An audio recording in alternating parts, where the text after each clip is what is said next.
आज की जो कहानी है वो है राजस्थान की। और आपको तो पता ही होगा कि राजस्थान भूतों के मामले में सबसे आगे है। तो आइए चलते हैं अपनी स्टोरी की तरफ। एक छोटे से गांव में जो राजस्थान के रेगिस्तान किनारे पर बसा था, एक पुराना मंदिर था।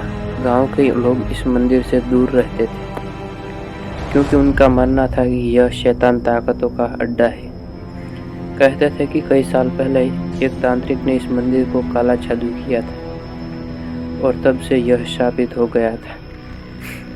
गांव के एक युवक अर्जुन ने हमेशा से इस मंदिर के रहस्य को जानने की इच्छा रखी थी।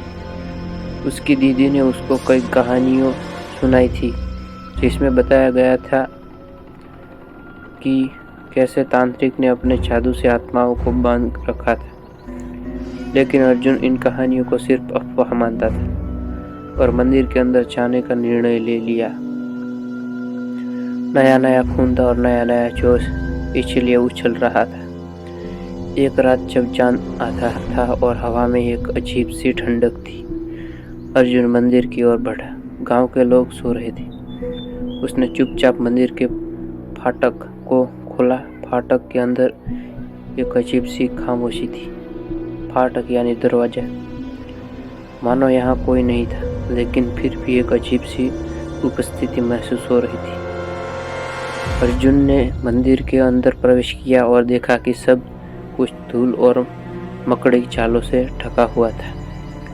मंदिर के बीच में एक बड़ा सा काले पत्थर का देवी था जिसके ऊपर कई पुरानी मोमबत्तियां और खोपड़ियां रखी हुई थी। उसने जैसे ही वेदी को छुआ, एक ठंडी हवा का झोंका आया और मोमबत्तियों को खुद ब खुद जल उठी।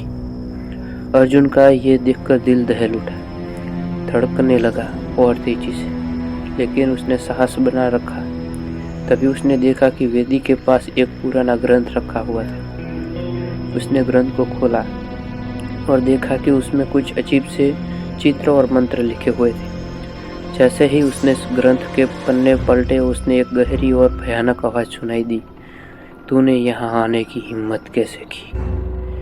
आवाज इतनी भारी घर पर कम थी। अर्जुन ने चारों ओर देखा, लेकिन वहां कोई नहीं था। अचानक उस वेदी के चारों ओर कई छायाएं दिखाई दी जो धीरे धीरे आकार ले रही थी। वे छायाएं इंसानों की तरह दिख रही थी, लेकिन उन्हें चेहरे धुंधले थे। अर्जुन ने ग्रंथ को बंद किया और तेजी से मंदिर से बाहर भागा। लेकिन जैसे ही वह बाहर फाटक के पास पहुंचा, यानी दरवाजे के पास पहुंचा, दरवाजा अपने आप बंद हो गया। अब अर्जुन फंस चुका था। छायाएं धीरे धीरे उसकी ओर बढ़ने लगी और उसने देखा कि उनके चेहरे अब साफ हो रहे हैं। वे आत्माएं थीं जिन्हें तांत्रिक ने ग्रंथ के जादू से बांध रखा था। अर्जुन ने जोर से चिल्लाया और फाटक खोलने की कोशिश की, लेकिन दरवाजा जरा भी नहीं हिला। छाया अब उसके बहुत करीब आ चुकी थी और उनकी आंखों में एक भयानक चमक थी। अर्जुन को एहसास हुआ कि उसने एक बड़ी गलती कर दी है। वह मंदिर के अंदर ही खो गया और गांव के लोगों ने उसे फिर कभी नहीं देखा।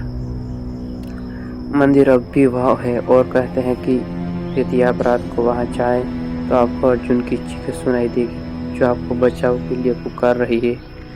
तो ये कहानी हमके राजस्थान के उसी गांव के लड़के राजेश ने हमें इंस्टाग्राम पर शेयर की थी। तो ऐसे ही कहानियाँ हमें शेयर करते रहिएगा, क्योंकि हम आपको ऐसे ही दिल दहलाने वाली कहानियाँ सुनाते रहेंगे। धन्यवाद।